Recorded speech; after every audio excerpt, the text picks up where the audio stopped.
Aujourd'hui, chaque seconde, 200 000 SMS sont envoyés. D'ailleurs, on l'entend, 3 000 milliards chaque année, mais c'était 6 000 milliards il y a 2 ans. Les réseaux sociaux, les messageries instantanées ont pris le l'aval, finalement, sur les SMS. Vous l'avez remarqué également, Véronique Reiff-Soult. Évidemment, comme vous tous, comme nous tous, on a vu que l'usage des SMS a changé.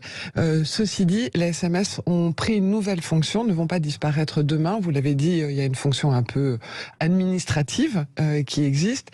Et puis, il y a un côté un peu plus officiel. Quand vous envoyez un SMS, aujourd'hui, c'était très intrusif. On ne faisait pas ça professionnellement il y a quelques années. Aujourd'hui, vous pouvez envoyer un SMS pour confirmer un rendez-vous, pour laisser un message un peu sérieux. Demander une augmentation. Non, moi, je vous conseille de ne pas le faire par SMS. Donc ils existent toujours, mais n'ont plus tout à fait la même fonction. Ils sont plus sérieux. Et les messages plus intimes, plus drôles, plus décalés passent par WhatsApp ou Telegram ou l'ensemble des messageries dites privées.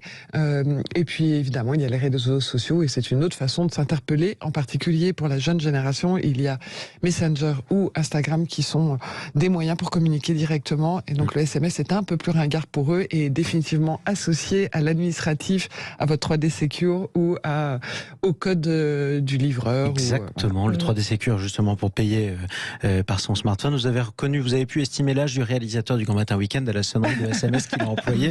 Il est clairement pas de la génération Nokia. C'était une autre sonnerie. On verra s'il a le temps de la retrouver d'ici la petite défi, mais à mon avis ce sera quand même assez la sonnerie Nokia. Difficile.